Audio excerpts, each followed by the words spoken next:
For it. I'm all down for it, at least at level 1. At level 1 is where it's going to be the most scary. Level 2, at least you have eye for an eye to get out of there. But now we see that the Wan gets locked in from Insilio. Great response to the Benedetta. You're up against the Harith, which can be a little difficult because Harith will eventually outscale you, to tap you even. Comes out on top in the end. All right, it's going to be the same start here. Rrq Akira going to be starting on their orange buff on the blue side of the map. Insilio's Justinian going to be starting on the purple buff on the red side of the map. They're going to be ending up towards the gold side as expected here, but now without the Jawhead, the curious thing is, are they going to keep up with the same pathway? Is it going to be a double buff into an instant invade for Justinian, or is it going to be a full clear? Well, it's a little bit more difficult to do that when you have something like a chip. Yes, he can be on the map at any time, but he doesn't have the same amount of annoying pressure that something like Matilda would have. So Kakashi doing a great job of trading against Maniac so far. Oh no, he was doing so well until the very end where he got hit by the empowered auto. Oh, sorry, not the empowered auto, but the molten explosion there. But at this point, looking towards the top side, I'm specifically looking at Lovely. You don't know when he's going to gank. And speaking of, he ganks right now. Does a great deal of damage with that concussive blast, already forcing the recall, and Blaze Surge not lucky enough to land on him. Okay, he still has access to his Don't Walk here, so he's looking for critical moments. He could be potentially set up a dive on the bottom side of the map, and Luis just making sure great coverage here from Rrq Akira. Already some harassment towards Sagan as well to unlock Reaper from the lane and start rotating down, so the Litho will scout them out. Blade Surge going to miss. The Spear of Alpha not going to be able to connect on King. Luis not quite level 4, but still going to get the two-man Jikundo knockup, and Justinian and Lovely. Maniac has to jump into the turtle pit away to safety as well, but no death here. A really awkward time to fight here. Oh man, if Justinian was able to connect the Spear of Alpha, it could have been a different story, but at this point, whoever is low needs to hit their level 4, maybe even look for a recall here, but the regeneration is actually enough to get them into a pretty healthy state, so no resets just yet for Insilio. And Justinian does clear his buff a little bit quicker, so he instantly rotates over to blitz down the turtle with Lovely providing scouting. Luis will catch it out, but it's a bit too late to respond, so the first objective goes to Insilio. Yeah, but totally okay here. Lovely has his ult, quickly heads on up to the top side of the map. He knows Gusta Lagusta doesn't have Flicker. Lovely wants to go for it, has his ultimate, but not gonna full commit. Gusta Lagusta is actually far away enough in his lane that he's pretty safe. Well, for now, early proxy coming in from Takashi. I mean, Lovely, he's going to keep hovering around this area of the map. He is forcing Rrq Akira to move away from this side, and at least for Rrq Akira, their response is correct, right? Push out that mid lane, make sure that Insilio can't walk back for free. In the meantime, though, we see the shortcut come out, but in a pretty bad position. Justinian able to get Spear of Alpha out, actually dodges the Electro Final Blow, but Takashi will follow him anyway and get first blood. Frigid Glacier on 3, but not enough burst damage left on Insilio to punish Rrq Akira. Doan trying to take the 1v1 against Gusta, but he's already popped the Zaman Force, and the rest of Rrq Akira are now looking to collapse. Gusta will finally get the final hit, and Maniac not really able to do anything either, as the Blade Surge gonna CC chain him under the tower. Gusta, though, has the flicker out, nearly gets taken out by the tower. They will eventually finish off Maniac and Lovely as well. That's what you want to see from Rrq Akira. Good formless play. Takashi jumping in with the Electro Final Blow to chase it down Justinian, just to make sure that they can even out the tempo against the junglers. But at the same time, we are at least seeing... Oh, hold on. Luis may be a bit overextended here. The Way of the Dragon defensively not going to save him from the Alpha. A little sad, all right, but not the end of the world just yet. Rrq Akira is still at a 2.1k lead against their opponents, and now I'm expecting at least an EXP lead for King eventually, because he's going to be having a full clear from bot all the way to top side. But just look at how active Takashi is being. A Tamas is usually meant to keep their opponent in lane, but a Benedetta, just how are you going to do that? Takashi getting to play the meta that he is way more comfortable with. Yeah, look at him. Look at him already holding that priority. He doesn't mind losing a bit of gold down on the bot side of the map. He knows he's not going to lose the structure at a bare minimum. Yeah, he's going to stop Lovely from coming in and getting a free shortcut. Electro Final misses on Reaper, but keeps him locked down in the corner, so he's not able to walk out either. Insilio going to contest the turtle, but not able to steal it away as King secures it. Spear of Alpha lands on Luis, but he shouldn't pose back out. Lovely actually gets pulled too far forward, and now that's a killing spree on Gusta Lagusta as he finishes off Maniac. Tekashi following up with a kill onto the chip, and Reaper almost getting sniped by the ult from King. Still alive though. Very close. One more time. I mean, even Sagan tried to flicker and Shadow Strike Reaper, but just didn't have enough range, unable to close that distance. At this point, King has full control over the jungle, and as well, forcing these resets, he could look to try to start another fight, but he's got to wait for Tekashi to have that Electro Final blow. It really does feel bad looking at this, though. It's clear that Rrq Akira has the potential of taking down Insilio. If they had been playing this way from the beginning, that 2-0 may have been possible from the start. Yep. Bot side, a sliver of HP on that turret. It's basically as good as God, but Tekashi, smartly enough, trying to Electro Final blow underneath the turret was a little interesting. He probably could have waited between the turrets to do so, but at least he gets a free reset off of this. Yep, and a stolen shortcut from Sagan means that he can actually now start invading and starting fights against Insilio as well.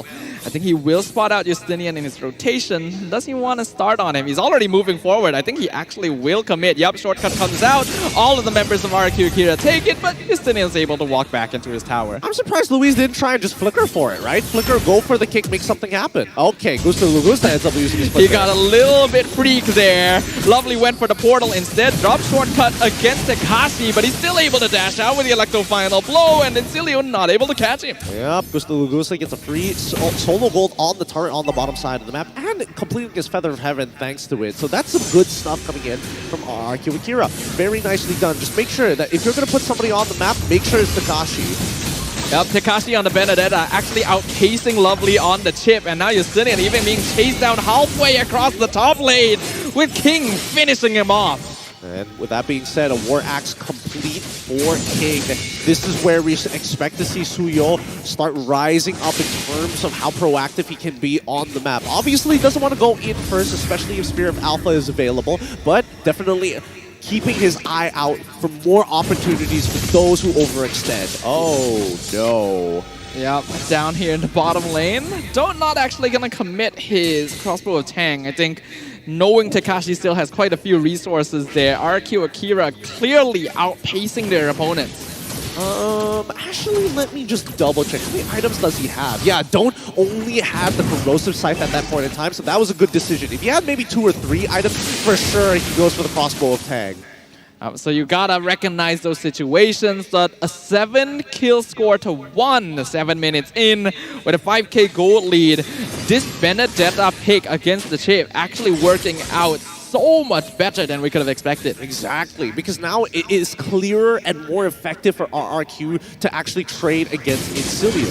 He's able to proxy, he's able to not only cut these waves, but at the same time keep pace with the rest of the team, despite Lovely looking for these opportunities. Tekashi, you can see his experience, his comfort on this hero. Literally everywhere on the map at once. You need him, he is present. And now he is present in the top lane as well. All 5 members of Rrq are here. Conceal comes out just to scare Insilio away. And a free tier 2 goes to them. Yep, and you can see that Lovely still trying to cover, making sure that if anybody does show up on the bottom side of the map, honestly, this is probably how you should be playing Chip, right? You're looking for backline access and dropping the portal onto targets who don't have a lot of mobility options. Gusta Lagusta will have to flicker away if that shortcut does end up being turned up online on top of him, and at the same time, I think that even for Sagan, right, taking the portal may not necessarily be the best bet. I do think that the picking up the Glacier is probably the better option. It just gives you a lot more teamfight control, especially when we have to highlight again that Insilio doesn't really have the best ways of engaging, right, with the Tamas on the EXP lane versus hold on, Shortcut comes out. The flicker from Gusta into the Lord Pit, but he's caught with the Spear of Alpha. But now, Rrq Glacier on 2 members of Insilio instead. Vengeance comes out from Maniac, keeping him alive. Justinian on 10% HP. He's able to jump back and engage on Louise, but King catches out Zone on the bottom side of the map, and it's gonna be Reaper who steals the Lord away. Oh no. I mean, at least Insilio was still able to get it. Both King and as well as Justinian they used their retribution super early on. They were both teams were just looking to just throw down and fight. In this case, though, Insilio was able to prolong the game just a little bit longer. The fact that all the resources were used by Rrq Akira and their targets were still alive at the end is what allowed them to regain control. All right, let's look at the instant replay. I'm pretty sure that they're going to get into another fight while this happens, but as this TP initially came in, it was a really good idea, right? Because Lovely decided, I'm going to go conceal first, take that portal, and if people don't notice me, if they don't see me on the minimap because they're too focused looking at anything else, they can make the engagement work out. So these are the types of plays that you should be looking out for as Chip. Yeah, the fact they were able to get Gustav first in that fight as well was huge because it meant that Rrq Akira just didn't have enough consistent DPS after that. And again, another concealed play comes out on the top lane, finding King, trying to go for the split push. So that means Maniac is by himself. Reaper will be here to back him up, but is it enough damage? Sega dropping really low. Zaman Force comes out from Gusta. Maniac just gonna try to commit to the fight to stay in it as long as possible, but Don't is just blown up instantly, and the passive on Reaper gone. Triple kill for Gusta Lagusta. Gusta Lagusta is able to find the angle in, but at the same time, Takashi is actually doing pretty significant damage. I'm looking at his item build right now, and it looks like he's got Thunderbelt into Blade Armor into Fury Hammer. I wonder what that Fury Hammer is going to eventually turn into. Not sure if it's going to be the Sea Halberd or it's going to be the Hunter's Strike. I hope it's the Hunter's Strike, though. Yeah, that would be really nice. Just add even more mobility on this hero to a team that doesn't have enough reliable lockdown. Insilio finding it very difficult to outpace Tekashi. Even Don't on the 1-1, which was specifically picked up to try and match mobility. Not able to do much. And now Conceal in the mid lane. Not sure if that's the right choice. Reaper comes in. Rrq Glacier misses as Tekashi commits the Electro Final Blow. Chases Insilio back into their half of the map. I mean, there was an okay engage at this point. They could still wait it out, but by the time the Lord comes back up, I think Lovely should be a couple of seconds off from getting into that portal back up. Sorry, the shortcut back up again. Don't trying to get the crossbow tank on Takashi, but he's already taken too much poke. He has to run away, even using the Inspire in that engagement. So he's not going to have that for the next minute. Now, Brute Force Breastplate, that's the third item from Justinian, already complete. He wanted to go for it earlier, but had to just take the Winter Crown first, just in case he gets engaged on really hard by his opponent. Now that he's got these 4 items, I think now they have a dedicated way to get into these fights, to start it off with the Spear of Alpha and still maintain his health if he's too deep. Yeah, it should be a bit more comfortable for Insilio to fight now, but a 4K net worth lead at this stage is still nothing to scoff at. Yeah, they're not going to try and contest the Lord. They're going to go for macro play instead and continue trying to give Don't space on the map. As they continue to trade against each other, Insilio know that they should be able to make it to the 42k mark. However, their biggest issue is going to be high ground. Only Reaper is going to be the effective high ground defender. Everybody else has to put themselves in some form of danger if they want to interact with the wave.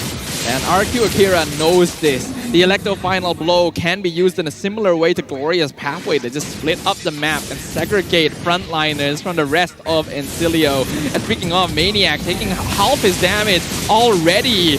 Lord crashing in mid lane. Inhibitor should fall straight away to Gusta Lagusta. Don't also on half HP, has to back off the regen.